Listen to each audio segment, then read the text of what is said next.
Hello everyone, this is Abhishek Thakur and you are watching your very favorite YouTube channel English with Abhishek Thakur. As usual, in this video also we are going to tackle 5 questions based on common errors. हमेशा की तरह इस video में भी हम लोग common errors के 5 प्रश्न को टैकल करने जा रहे हैं और इन्हीं 5 प्रश्नों के माध्यम से हम इंग्लिश के रूल्स, ग्रामर के रूल्स सीखेंगे जो हमारे आगे के कॉम्पिटिटिव एग्जाम्स में हेल्पफुल होंगे। यदि आप चैनल पे नए हैं तो कृपया चैनल को सब्सक्राइब कर लें बेल आइकन दबाते हुए। सो बिना समय व्यतीत करते हुए चलिए लेते हैं आज का पहला प्रश्न। So the question number 1 is before us on the board, that is she is one of the best mothers that has ever lived. ये एक सेंटेंस है इंग्लिश का, इसमें आपको एरर ढूंढना है। आज मैंने सेंटेंस का अलग अलग पार्ट नहीं किया है ऑब्लिक देके, ये पूरी सेंटेंस है, इसमें खुद ढूंढ लो कि एरर कहाँ है। इससे आपको सुविधा होगी सेंटेंस के सारे पार्ट्स को एक दूसरे से कनेक्ट करके एरर निकालने की। और एग्ज़ाम में आपका ऑब्लिक होगा, एग्ज़ाम में ऐसा नहीं होगा, एग्ज़ाम में ऑब्लिक होगा। आप उस तरह से वहाँ पे जिस पार्ट में एरर होगा वो आपका आंसर होगा। तो बताइए, she is one of the best mothers that has ever lived. आप लोग में से कुछ लोग ये सोच रहे होंगे कि she is one of the best mothers, ये मदर्स में ऐसा नहीं हो कि सिर्फ मदर होगा, मदर्स प्लूरल ना हो के सिंगुलर होगा, लेकिन ये गलत है। ऐसा इसलिए कि she is one of the best mothers, वह सबसे अच्छी माँओं में से एक है। यहाँ सिलेक्शन हो रहा है, she is one of the. जहाँ भी सिलेक्शन हो बच्चों, one of the, two of the, three of the, some of the, ऐसा स्टार्टिंग हो, one of the, two of the, three of the, some of the, तो आगे जो noun आएगा ना वो प्लूरल ही आएगा। क्यों? क्योंकि सिलेक्शन तो हम लोग ज़्यादा में से करते हैं, भीड़ में से करते हैं। लड़कों में से एक, वन ऑफ द बॉयज़, लड़कियों में से एक, वन ऑफ द गर्ल्स, माँओं में से एक, one of the mothers, one of the best mothers, अच्छी माँ, सबसे अच्छी माँओं में से एक। तो ये सही है। जनरली इस पे भी एरर आता है। जनरली लोग बोलचाल में बोलते हैं कि he is one of my best friend, गलत है। क्या होगा? He is one of my best friends. हम बात एक ही की कर रहे हैं, लेकिन यहाँ पर सिलेक्शन कर रहे हैं, तो सिलेक्शन ज़्यादा में से करेंगे तो वो प्लूरल होना चाहिए।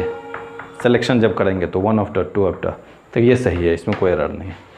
अब दैट हैज़ एवर लिव्ड, कहाँ एरर है बच्चों? एरर है यहाँ पे हैज में।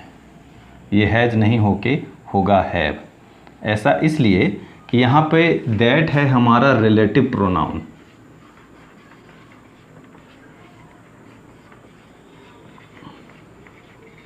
दैट है रिलेटिव प्रोनाउन। कुछ लोग इसे रिलेटिव कंजंक्शन भी बोलते हैं, वो भी सही है। कैसे पहचानेंगे कि रिलेटिव प्रोनाउन या रिलेटिव कंजंक्शन है? तो ये 2 ही 3 होते हैं। दैट हो सकते हैं, या विच हो सकता है, या हु हो सकता है। सॉरी,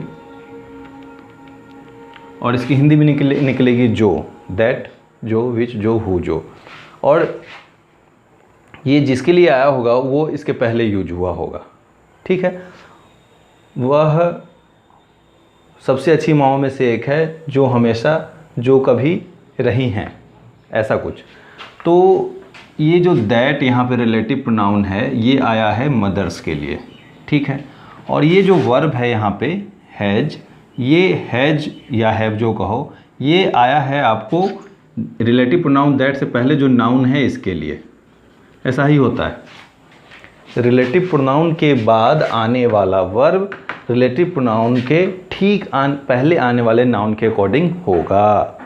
क्यों? क्योंकि ये वर्ब इसी के लिए आता है, इसी की बात होती है यहाँ पे रिलेटिव प्रोनाउन की वजह से। तो मदर्स देखो प्लूरल, प्लूरल के साथ हैज कैसे, प्लूरल के साथ हैव। आशा करता हूँ ये समझ में आया होगा। इसी पैटर्न पर एक और एग्जांपल लेते हैं जिससे आपको और कॉन्सेप्ट क्लियर हो जाए। ये सेंटेंस है, I know the boys who dash going to Delhi. देखो फिर ये हु हमारा क्या है? रिलेटिव प्रोनाउन है। दैट, विच, हु 3 ही आएगा। इसके पहले देखो कौन सा नाउन है? बॉयज़, जो कि प्लूरल है। तो इस बॉयज़ के अकॉर्डिंग आगे जो वर्ब आएगा वो प्लूरल आएगा, तो यहाँ पर हमारा आंसर हो जाएगा are. I know the boys who are going to Delhi. मैं लड़कों को जानता हूँ जो दिल्ली जा रहे हैं, तो जो लड़कों के लिए आया तो इसके अकॉर्डिंग आर। सीधा सा कॉन्सेप्ट है। कोई भी रिलेटिव प्रोनाउन देखेंगे सेंटेंस के बीच में ही आएगा। कोई भी रिलेटिव प्रोनाउन देखेंगे दैट, विच या हु में से, तो उसके बाद जो वर्ब का डिसीजन होगा, उसके बाद जो वर्ब आएगा उसका डिसीजन कौन करेगा? इसके बाद जो वर्ब आएगा इसका डिसीजन कौन करेगा? इसके ठीक पहले आने वाला नाउन। और ये क्वेश्चन काफ़ी इंपॉर्टेंट है, इस पे क्वेश्चन खूब आते हैं, तो आप इसको माइंड ध्यान रखेंगे। ओके, चलो तो लेते हैं क्वेश्चन नंबर 2। अगला सेंटेंस है neither the lion nor the mouse were caught. क्या इस पूरे सेंटेंस में कोई एरर है, और है तो क्या है वो बताएं आप। मैं फिर से बोल रहा हूँ, परीक्षा में ऐसे नहीं रहेगा। परीक्षा में ऑब्लिक दिया रहेगा, अलग अलग पार्ट किए होंगे, और जिस पार्ट में आपको एरर डिटेक्ट मिलेगा उसे आप टिक मारेंगे। चलिए, तो neither the lion nor the mouse were caught, आपने एरर पता कर ही लिया होगा जो लोग पढ़ चुके हैं इस रूल को। तो देखो यहाँ पे एरर है, वर नहीं होगा, वर की जगह होगा was. Neither the lion nor the mouse was caught. अब कॉन्सेप्ट क्या? कॉन्सेप्ट ये, यदि किसी भी सेंटेंस के सब्जेक्ट, यहाँ दो सब्जेक्ट देखो, lion, the lion, the mouse, दो सब्जेक्ट हैं, सब्जेक्ट 1 सब्जेक्ट 2, दो सब्जेक्ट हैं, और ये जुड़े हैं किससे? नाइदर नॉर से।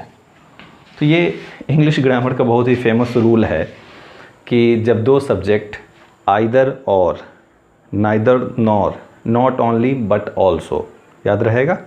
मैंने क्या कहा? मैंने कहा कि जब सेंटेंस के दो सब्जेक्ट आइदर और, इसी तरह का होता है, आइदर EITHER, एन हटा दो, आइदर, यहाँ दोनों में से एन हटा दो, आइदर और, neither nor, not only but also say जब सेंटेंस के दो सब्जेक्ट जुड़े हों तो उनके बाद आने वाले वर्ब का डिसीजन सबसे पास वाला सब्जेक्ट करेगा। तो उनके बाद आने वाले वर्ब का डिसीजन उस वर्ब के सबसे पास वाला सब्जेक्ट करेगा। तो यहाँ पे द माउस क्या है? सिंगुलर है, तो सिंगुलर के अकॉर्डिंग वर्ब कैसे? सिंगुलर के अकॉर्डिंग वॉज। आशा करता हूँ समझ में आ गई होगी बात। लेते हैं question number 3। The third question is on progress. John, I and you have finished our studies. बताओ बच्चों, कहाँ एरर है?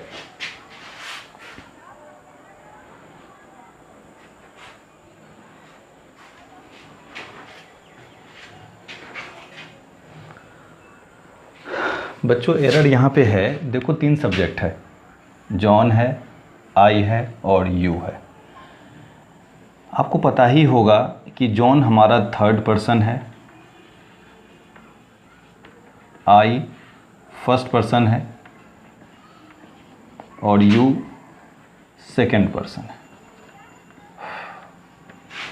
तो ग्रामर का एक रूल है कि यदि किसी भी सेंटेंस में सब्जेक्ट के रूप में इधर आगे वर्ब है, हैव, फिनिश्ड, तो इधर ये वर्ब से पहले सब्जेक्ट है, और इन्हीं की बात हो रही है कि इन्हीं लोगों ने काम किया इसलिए तीनों सब्जेक्ट है। तो किसी भी सेंटेंस में यदि तीनों पर्सन, फर्स्ट, सेकेंड और थर्ड, तीनों पर्सन आ जाए, मैंने क्या कहा, यदि किसी भी सेंटेंस के सब्जेक्ट के रूप में तीनों पर्सन आए तो उनका एक क्रम होता है, उनका एक सीरीज़ होता है। वो ग्रामर का रूल है, वो आपको याद रखना चाहिए। वो सीरीज होता है 2 3 1 का, याद रहेगा। पहले सेकेंड पर्सन, फिर थर्ड पर्सन, उसके बाद फर्स्ट पर्सन। यदि उस सीरीज में सब्जेक्ट हैं तो सेंटेंस सही है, यदि उस सीरीज में सब्जेक्ट नहीं है तो सेंटेंस गलत है। तो आप देखो तो क्या यहाँ पे वो सीरीज है, पहले थर्ड, उसके बाद फर्स्ट, उसके बाद 2 3 1 2।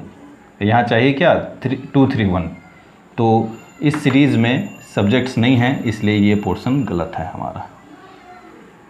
और एक और बात, इसके बाद ये सीरीज़ के बाद वर्ब हमेशा प्लूरल होगा, क्योंकि ज़्यादा लोग हो गए। तो हैव है तो वो सही है, हैव सही है, लेकिन ये सीरीज़ इनका गलत है। सही कर दो। सबसे पहले लो सेकेंड पर्सन होता है यू, उसके बाद लो थर्ड पर्सन होता है जॉन, उसके बाद होता है first person, and first person हो गया आई, उसके बाद हैव। चलेगा? आशा करता हूँ कि ये भी समझ में आ गई होगी बात। अब जिनके लिए पर्सन भी क्लियर नहीं कि पर्सन क्या होता है, एक झटके में बता देता हूँ। देखो बच्चों, फर्स्ट पर्सन, सेकेंड पर्सन, ये थर्ड पर्सन। फर्स्ट पर्सन में आपका आई और वी आता है, सेकेंड पर्सन में यू आता है, सिंगुलर प्लूरल में यू का यूज होता है, थर्ड पर्सन में ही आता है, शी, इट, या कोई भी नाम ले लो, रामू, कुछ भी, कोई भी नाम, और इधर दे भी आता है, या प्लूरल में कुछ भी, boys, girls, teachers, like this. तो यही है first person I we, second person you, third person ये।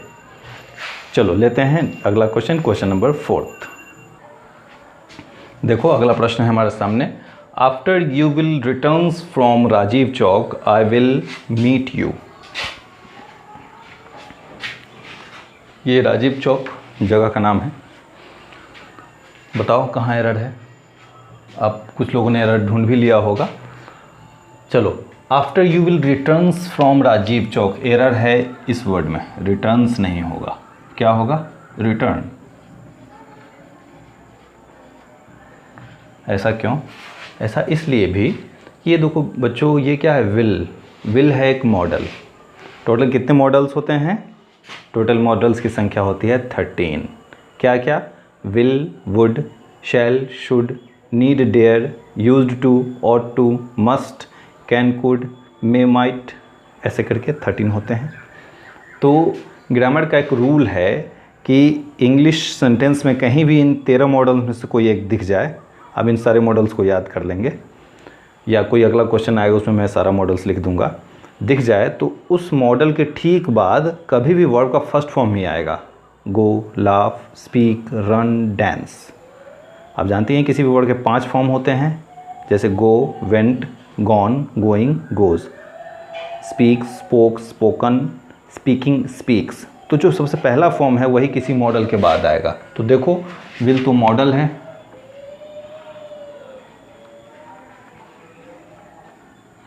और इस मॉडल के बाद ये वर्ब का 5th फॉर्म आया है, SEIS फॉर्म आया तो वो गलत है, मॉडल के बाद वर्ब का फर्स्ट फॉर्म आएगा। एक बात ये, दूसरी बात,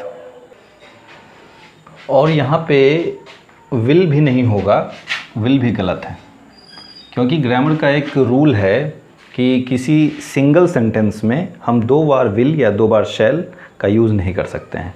तो एक बार तो विल हो ही गया है, और सेंटेंस की मीनिंग भी ये है कि तुम्हारे राजीव चौक से लौटने के बाद मैं तुमसे मिलूँगा, तो आई विल मीट यू, ये तो बिल्कुल सही है।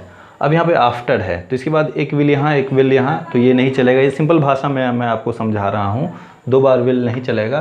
तो एक बार विल उधर सही है, फ्यूचर का कॉन्सेप्ट है, और एक बार इधर आफ्टर है, आफ्टर हो यहाँ पे, या बिफोर हो, या एज सुन एज हो। एक्चुअली ये कंजंक्शन है जो स्टार्टिंग में है, तो इस कंजंक्शन के बाद सिंपल प्रेजेंट टेंस का यूज होगा।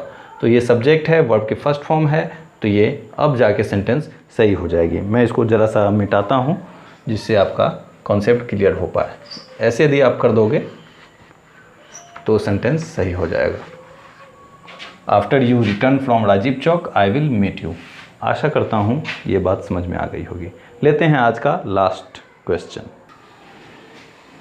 The last question is before us on the board, that is, when I was young I used to collect stamps as a hobby. जब मैं यंग था, छोटा था, I used to collect stamps as a hobby, तो मैं hobby के रूप में